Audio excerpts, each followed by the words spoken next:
E aí, galera? Bom, quem tá chegando aí é Valdones. Mostra aí, Valdones. Alô, João Filho. Valdones tá chegando. Ele chegou de avião mais cedo. Agora ele tá se aproximando aqui. Vamos chegar aqui, porque o Valdones tá aqui, vai pro palco já já. Tá chegando e vamos começar. Já estamos ao vivo aqui pela Rádio Vale FM 99,9. Valdones, que chegada, hein? Você gosta dessas aventuras e chegou hoje pelos céus, pilotando, hein? Meu amigo, eu posso dizer com conhecimento de causa que esse Hipocrata é bonito até de cabeça para baixo. Porque hoje eu vi de vários ângulos diferenciados e estou encantado. Acompanho a evolução desse festival. Comecei a andar aqui nos anos 80 com o seu Luiz Gonzaga.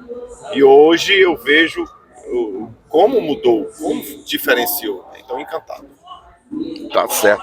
Vai correr agora pro palco. Eu vi, você tava passando som já tarde, eu tava curtindo ali fora, ó. Rapaz, agradeço. Gostou? Tá bom? O som tá ficou bom, primeira, rapaz. Foi feito pra vocês, com muito carinho. Bom show, tá todo mundo ali na expectativa danada de te rever mais uma vez. Muito obrigado, espero que vocês curtam. E vamos pra cima. Tá certo. Vamos deixar, João Filho, vai ser rapidinho, porque o Valdones vai ter que subir, vai ter que ir pro palco. Então, por esse motivo, pediram pra gente ser bem rapidinho, breve com ele, porque ele já vai subir pro palco, tá certo? E daqui a pouquinho tem a Elba Ramalho. Já ela chega, né? Ela disse que vai dar uma coletiva pra gente aqui, então daqui a pouquinho a gente vai ouvir também a Elba Ramalho, tá certo? Na participação e cobertura da Expocrato 2022.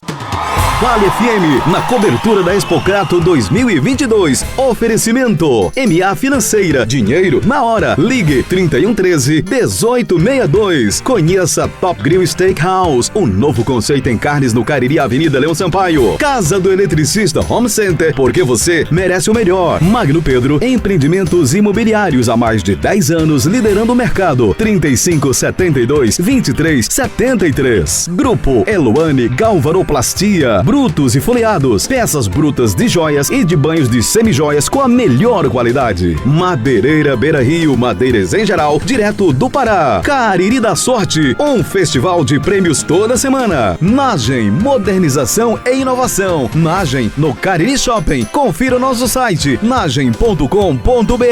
Atenção marceneiros, a Fercomp estará reinaugurando sua loja em Crato. Siga @Fercomp Cariri. Ares Motos, a maior revenda de motos Honda do Nordeste. Diniz Supermercados, no Diniz é super econômico. Pardal Sorvetes, por um mundo mais doce. Venha visitar o nosso stand na Expocrato.